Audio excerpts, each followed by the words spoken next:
Don't you dare! You're not going to try to steal your sister's credit, my mom yelled, her voice echoing through the living room. I sat there stunned, my face burning of rage. It was Christmas Eve at my parents' house. Just me, my sister Olivia, who was out getting candy, our parents, and my cousin Nina. The tree was lit up, the scent of pine and cinnamon filled the room, and yet all I could feel was the weight of their judgment crushing me. My name is Sophie, I'm 28 years old, and for as long as I can remember, I've been the afterthought in my own family. My sister Olivia, the golden child, could walk on water as far as my parents were concerned. Meanwhile, I couldn't even breathe without them finding something to criticize. But this time, it wasn't just words, it was about the truth. Since July, I had been quietly sending my parents money every month to help with their bills, but Olivia had taken all the credit, and my parents believed her without question. When I finally tried to tell them the truth, my mom shut me down like I was some liar looking for attention. I didn't know what to say after that. My throat felt tight, and all the words I wanted to scream just stuck there. Nina, who had been sitting quietly in the corner, finally spoke up. "Wait a second," she said, her tone sharp enough to cut through the tension. "How do you even know Olivia's sending the money? Have you ever seen proof of it?" My parents looked at her like she had grown a second head. My dad waved his hand dismissively. "Of course Olivia wouldn't lie about something like that. She's been the responsible one since day one." Responsible. That word felt like a slap to my face. I'd spent the last 6 months tightening my own budget just to help them out, skipping dinners out with friends and saying no to things I really wanted. All because I thought it was the right thing to do. But no matter what I did, Olivia always managed to swoop in and make me look like the selfish one. Just as I was about to respond, the front door opened, and Olivia waltzed in, a bag of candy swinging from her hand. "What's going on?" she asked, her voice annoyingly cheerful, as if she hadn't just walked into the middle of a storm. She took one look at my mom's flushed face and my clenched fists and immediately put on her innocent act, tilting her head like she had no idea what was happening. "You need to explain to your sister," my mom said, pointing a shaky finger at me. "She's trying to claim she's been helping us financially when we all know it's been you." Olivia froze for a moment, her eyes darting to me, then to Nina, before putting on her most saccharine smile. "Oh, Mom," she said with a laugh, setting the candy on the counter. "I'm sure Sophie just misunderstood." She turned to me, her expression dripping with fake concern. "You know I've been handling this for months now. I didn't want to burden you with it." I stared at her, absolutely floored by her audacity. "Misunderstood?" I said, my voice trembling. "I've been sending them money since July, every single month, and you knew that, Olivia. Don't you dare act like this was all a mix-up." Nina crossed her arms, glaring at Olivia. "Yeah, Olivia. Care to explain why you've been so quiet about it all this time?" Olivia's fake smile faltered for just a second, but she recovered quickly, brushing her hair behind her ear like nothing had happened. "I don't know what you're talking about," she said, her voice dripping with condescension. "I've been helping out because, unlike you, I actually care about Mom and Dad's well-being." That was it. I felt something snap inside me. "Are you serious right now?" I shot back, standing up so fast my chair scraped loudly against the floor. "You've been letting them believe a lie for months, Olivia. You knew I was the one sending the money, but you just sat there and let them think it was you. Why? So you could play the hero?" Nina stepped in before things got even more heated. "Hold on," she said, raising her hand like a referee. "There's an easy way to settle this. Did Olivia ever actually show you proof that she was sending the money? Bank statements, screenshots, anything?" My parents exchanged awkward glances, and my mom stammered, "Well, no, but we didn't think we needed to." Olivia said she was doing it. Olivia whipped around to face Nina, her smile now replaced with a glare. "You're out of place here, Nina," she snapped, her voice sharp and defensive. "This is a family matter, and frankly, You don't know the first thing about what's been going on. Nina didn't back down. Oh, I think I know enough, she shot back, her tone icy. I've watched you bask in the praise for something you didn't even do, Olivia. You've been feeding them lies, and you know it. Olivia let out a sarcastic laugh, shaking her head. You're unbelievable, she muttered, pulling out her phone. Fine, if you want proof, here. She scrolled through her files, then held the screen up to my parents. See? These are the receipts for the transfers I've been making, every month like clockwork. My mom's face softened as she glanced at the PDFs, but I knew better. I stepped closer, my heart pounding. Let me see those, I said, snatching the phone from her hand before she could protest. The receipts looked convincing. Her name, the amounts, even the transaction IDs. But something about them felt off. I turned to Nina, who leaned over to look with me. This is a lie! I exploded, my voice shaking the walls. The room went dead silent, but I couldn't stop. You faked these, Olivia. Don't act like you've been sending them money when you haven't sent a single dime. My chest heaved as I glared at her, daring her to deny it. I wasn't going to let her get away with this. Not this time. Nina, who had been so sharp just moments ago, suddenly stepped back, looking uncomfortable. I don't know. Maybe I went too far, she muttered, avoiding Olivia's glare. She wasn't going to take sides anymore, not with the tension this high. Olivia just smirked, holding her phone close to her chest like it was some kind of shield. Fine, I snapped, pulling out my own phone. You want proof? I'll show you my bank statements right now. My hands shook as I opened my banking app, only for the screen to freeze. No, I muttered under my breath, tapping furiously. It wasn't working. I closed it, reopened it, and tried again. Nothing. Come on, I hissed, panic rising in my chest. It's not working. How convenient, Olivia said smugly, her arms crossed. The one time you need to prove something, your phone just doesn't work. Sounds legit, Sophie. Enough, my dad roared, standing up and towering over me. You've embarrassed yourself enough already. If you can't back up your story, you owe your sister an apology. Right now. His tone was cold, final. And if you don't, you can pack your things and leave. I'm not letting you ruin Christmas with your jealousy. I froze, feeling the weight of everyone's eyes on me. Apologize? For what? I spat, my voice cracking. For telling the truth?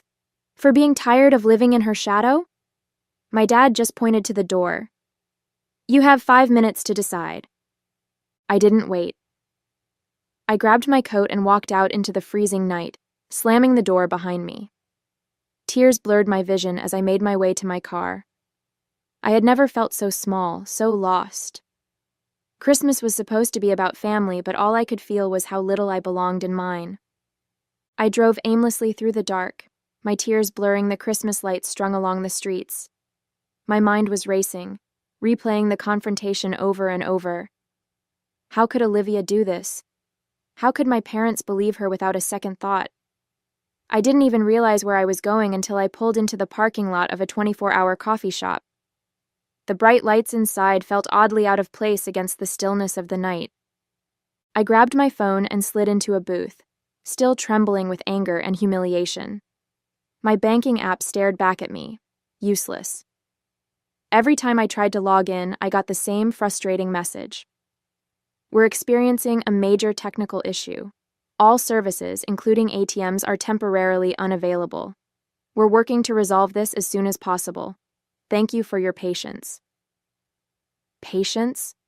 I needed proof now. I refreshed the app again and again, as if sheer willpower could force it to work, but it was no use.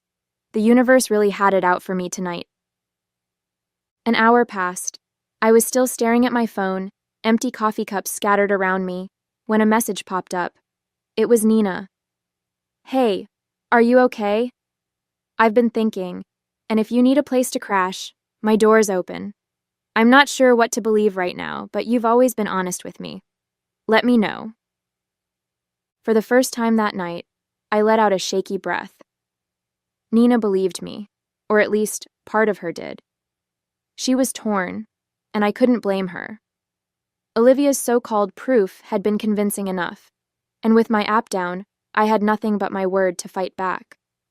Still, her message gave me a small glimmer of hope. At least someone wasn't completely against me. My parents lived in a small town, the kind where everyone knows everyone else's business. I'd only come back for the holidays, hoping for a quiet Christmas with family. Instead, I found myself driving through empty streets to Nina's house, clutching the steering wheel as if it could hold me together. When I pulled into her driveway, she was already at the door, wrapped in a blanket and holding a mug of tea. "Come in," she said softly, her expression a mix of worry and hesitation. I stepped inside, and she didn't press me to talk right away. She just handed me a mug and led me to the couch, where I finally let out the breath I'd been holding since I walked out of my parents' house. "I'm not lying, Nina," I said after a few minutes of silence.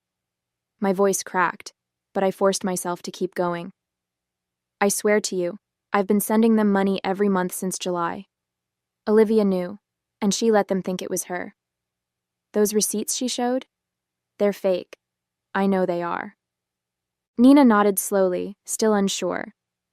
"I believe you," she said hesitantly, "but you have to admit, it doesn't look great right now, especially with the app not working. It's like the perfect storm." "I know," I whispered, my frustration boiling over. "But tomorrow, if the bank system is back up, I'll show them the proof. I'm not stepping foot in that house for Christmas Day unless I can prove Olivia's been lying." Nina sat back, looking thoughtful. "Everyone's going to be there tomorrow," she said quietly. "Your parents, Olivia, the whole family. If you walk in with proof, there's no way she can weasel her way out of it." "Exactly," I said firmly. "I'm not going to let her keep making me the bad guy. Not anymore." Nina gave me a small, encouraging smile. "Well, you can stay here as long as you need to. And tomorrow, let's hope the bank system is back up." The next morning, I woke up feeling a sliver of hope, thinking maybe, just maybe, the universe had decided to cut me some slack. But as I reached for my phone and opened the bank app, my stomach dropped. The same message stared back at me. "We're still experiencing a major technical issue. Services remain unavailable. Thank you for your patience." I groaned, running a hand through my messy hair. "Still down," I muttered, tossing the phone onto the bedside table. For a moment, I just sat there, staring at the ceiling, my mind racing for alternatives. How was I supposed to prove anything without access to my account? Nina knocked softly on the door before peeking in. "Morning," she said, holding 2 mugs of coffee.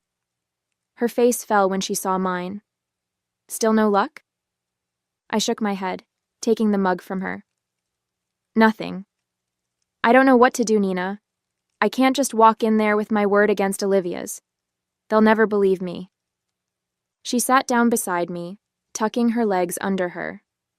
"There's got to be another way," she said, thinking out loud.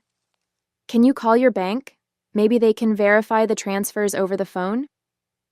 I considered it for a moment but knew it wouldn't work. Even if I called the bank, my parents weren't going to let me sit there on the phone in front of them. They'd just dismiss it as another excuse. Besides, it was Christmas Day and all the bank branches were closed. I tried calling their customer service line anyway, but all I got was an automated message. "We are experiencing high call volumes due to a technical issue. Please try again later." I hung up, frustration boiling over. Everyone must have been calling for the same reason, and now I was completely stuck. "I have to think of another way," I muttered, more to myself than to Nina. "I can't just show up empty-handed." Sitting at Nina's kitchen table, staring blankly at my coffee cup, I felt completely stuck. Every option seemed like a dead end. "There has to be a way," I mumbled, more to myself than to Nina, who was scrolling on her phone nearby. Something Olivia didn't think of when she faked those receipts. I picked up my phone for the 100th time, scrolling aimlessly through apps and emails, hoping for inspiration. That's when it hit me. The emails. Every time I made a transfer to my parents, I got an automatic confirmation email from the bank. Those wouldn't be tied to the app or the bank's current technical issues. I nearly dropped my phone as I scrambled to search my inbox. It didn't take long. There they were, clear as day. Monthly email confirmations from July through December, showing the exact amounts I'd transferred, and the same account numbers linked to my parents. "Nina!" I practically shouted, spinning my phone around for her to see. "Look at this, the emails, they're all here, it's all the proof I need." Relief and determination flooded through me at the same time. Nina's eyes widened as she read over the emails, her face breaking into a smile. "You've got her now," she said, her voice steady with confidence. "There's no way Olivia can talk her way out of this." I nodded, my resolve firm. "I'm going to that house, but only with this proof in hand. If she tries to deny it, I'll show them these emails right in front of everyone." For the first time in hours, I felt like I had control again. Olivia's lies were about to unravel, and this time, I wouldn't let her get away with it. As I stared at the confirmation emails, a wave of relief washed over me, but it was quickly followed by a twinge of embarrassment. How had I not thought of this earlier? It was so obvious. But then again, I hadn't been thinking clearly since last night. I'd been too overwhelmed by the fight, the accusations, and the sheer humiliation of being called a liar in front of everyone. My mind had been spinning in 100 directions, and honestly, I was just trying to hold it together. "God," I muttered, shaking my head at myself. "I feel so stupid for not checking my email sooner. It's been sitting there this whole time." Nina reached over and squeezed my arm. "Don't beat yourself up," she said gently. "You've been through a lot in the past 24 hours. It's no wonder you didn't think of it right away. The important thing is that you found it now." Her reassurance helped ease some of the shame, though I still felt a little silly. I took a deep breath, steeling myself for what was coming next. "Okay," I said, sitting up straighter. "I've got the proof. I'm going over there and I'm setting the record straight. If they still don't believe me after this, then that's on them." Nina nodded, her expression firm. "I've got your back, Sophie. Let's go show them the truth." I pulled into my parents' driveway, gripping the steering wheel for a moment before stepping out.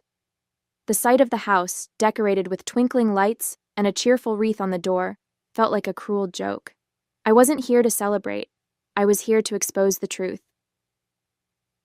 Nina gave me a small nod of encouragement before we both walked up to the door. My mom opened it, her face tight with disapproval. "So, you decided to come back," she said, her tone sharp enough to make me flinch. Behind her, Olivia was leaning casually against the wall, smirking. "Did you come to apologize, Sophie?" she asked, her voice dripping with mockery. My dad stood further back, arms crossed, looking like he'd rather slam the door in my face. "I just want to celebrate Christmas with the family," I said softly, forcing my voice to sound apologetic. "I don't want any more drama." My mom narrowed her eyes but stepped aside to let me in. Olivia let out a little snort as I passed her, whispering just loud enough for me to hear, "Took you long enough to come crawling back." I clenched my fist but kept my face neutral. Let her think I'd given up. Let them all think I was just here to grovel and move on. I played along, smiling faintly and staying out of the way as the house slowly filled with relatives. Cousins, aunts, uncles, they all greeted me warmly, none of them aware of the storm brewing beneath the surface. As we sat down for dinner, I felt my heart pounding in anticipation. I knew Olivia couldn't resist bringing up last night. It was only a matter of time before she used the moment to paint herself as the victim and me as the villain. All I had to do was wait and make sure my proof was ready. It didn't take long for Olivia to seize the spotlight. As we all sat around the table, passing dishes and exchanging polite conversation, she cleared her throat dramatically. "Well," she began, glancing at me with a smirk, "I think we all need to address the elephant in the room." The table went silent, all eyes turning toward her. She leaned back in her chair, feigning a look of concern. "You know, last night was really tough for me," she said, her voice trembling just enough to seem genuine. "I mean, I never thought Sophie could stoop so low as to accuse me of lying. It was honestly heartbreaking." My stomach twisted as whispers spread around the table. A few relatives were already glancing at me with disapproval, while others seemed too stunned to react. Olivia wasn't done. "I've always tried to be there for this family," she continued, laying it on thick. "Sending money every month to help Mom and Dad, never asking for recognition, and for her to turn around and call me a liar in front of everyone? It's beyond hurtful." Her performance was flawless, tears threatening to spill, voice shaking just enough to sound sincere. My parents nodded along, my mom looking particularly wounded. "You didn't deserve that, Olivia," she said, her voice firm. "We've always known you were the responsible one." The room filled with murmurs of agreement, and I felt the weight of their judgment pressing down on me. My cousins and aunts stared at me like I was the worst person in the world. I gripped my phone under the table, my pulse pounding in my ears. I had waited for this moment, but now that it was here, the pressure was suffocating. I took a deep breath, steadying my hands under the table as Olivia continued her act. When she finally paused, dabbing at her dry eyes with a napkin, I seized the moment. "That's enough," I said, my voice calm but firm. Every head turned to me, some with surprise, others with outright disdain. I stood, gripping my phone tightly. "You've had your chance to talk, Olivia. Now it's my turn." She scoffed, rolling her eyes. "Oh, here we go again." I ignored her and addressed the table instead. "I've been sending Mom and Dad money every month since July. I don't use fancy speeches, and I don't ask for recognition. But when Olivia stood there last night, claiming she was the one doing it, I couldn't stay quiet, and now I can prove it." I held up my phone, showing the email confirmations I'd found. "These are my receipts. They come directly from my bank. They show every transfer I made to Mom and Dad's account, along with the exact dates and amounts." Olivia leaned back, smirking. "Oh, please," she said, waving me off. "Anyone can fake an email these days. You really expect everyone to believe that? My receipts came straight from the app." "They're not fake," I shot back, my frustration boiling over. "And if you're so confident, let's check the dates. Mom, Dad, did you bother to check the transfer dates on Olivia's receipts last night? Because I'll bet they don't match mine." My parents exchanged uneasy glances. My dad shifted in his chair, scratching his chin. "We didn't check," he admitted. "We just assumed, and we don't use the bank app on our phones."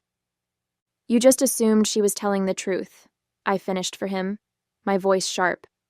"You trusted her without a second thought, but now you have a chance to see for yourselves." I crossed my arms, daring Olivia to interrupt. "Let's go and check your ATM statements. They show the account numbers for every deposit. You don't need bank apps for that." Olivia's smirk faltered, but she quickly recovered. "Fine," she snapped. "Let them check. I have nothing to hide." My parents hesitated, clearly uncomfortable. "It's Christmas," my mom said weakly. "Do we really have to—" "Yes," I interrupted, my voice unwavering. "We do." Reluctantly, my dad grabbed his coat and the three of us left for the nearest ATM. The cold night air bit at my skin as we drove in tense silence.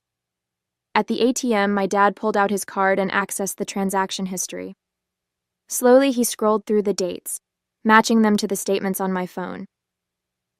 The moment of truth came when he clicked into the details of a July deposit.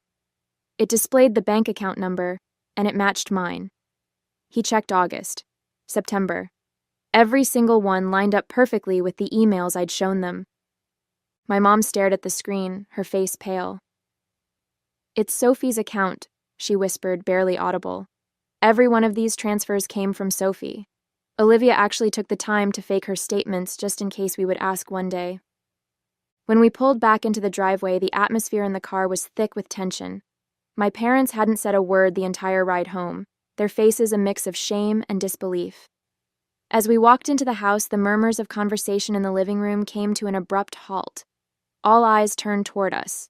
the weight of the situation pressing down on everyone. And then, we saw Olivia. She was by the door, furiously throwing on her coat and clutching her purse. Her face was flushed, her confident smirk replaced by a panicked, guilty expression. "Olivia," my dad said firmly, stepping forward, "we checked the statements. Every transfer came from Sophie's account. You've been lying to us." The room erupted into hushed gasps. A few relatives exchanged awkward glances, clearly embarrassed to have believed her.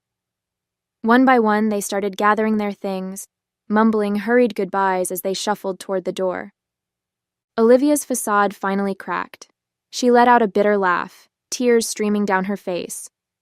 "Fine," she snapped, spinning around to face us. "Yes, I lied, okay? Is that what you want to hear? I lied." She glared at me, her voice trembling with frustration. "You told me back in July that you didn't want a big deal made about sending them money, that you just wanted to help quietly. So I thought, what's the harm in letting them think it was me? They already see me as the responsible one anyway." Her words hit me like a punch to the gut. "I told you because I trusted you," I said, my voice shaking. "I thought maybe, for once, you'd support me. Instead, you used it to make yourself look good while I was left feeling invisible. Do you even realize how humiliating this has been for me?" Olivia's expression softened for a brief moment, but she quickly turned defensive again. "They were never going to believe you over me, Sophie," she said bitterly. I didn't think it would blow up like this." My mom stepped forward, her voice trembling. "Why, Olivia? Why would you do this? We would have been grateful to either of you for helping. There was no reason for this." Olivia didn't respond. She grabbed her keys and stormed out the door, slamming it behind her. The room was silent for a long moment, the weight of her actions sinking in. My parents turned to me, their faces filled with regret. "Sophie," my dad began, his voice heavy, "we owe you an apology, a huge one. We should have listened to you, but we didn't. And we're sorry." My mom nodded, tears streaming down her face. "We've treated you unfairly for so long, and this was inexcusable. I don't know if we can ever make it up to you, but we'll try. I promise." I stood there, taking in their words, unsure how to feel. Part of me wanted to forgive them, but another part still ached from years of being overlooked. "I appreciate the apology," I said finally, my voice quiet. "But this doesn't erase everything. It's going to take time." They nodded solemnly, and for the first time, I felt like they truly understood. The night ended quietly after that, with the house emptied of guests and the three of us sitting in the lingering aftermath. It wasn't the Christmas I had hoped for, but at least for once the truth was out, and I wasn't the bad guy anymore.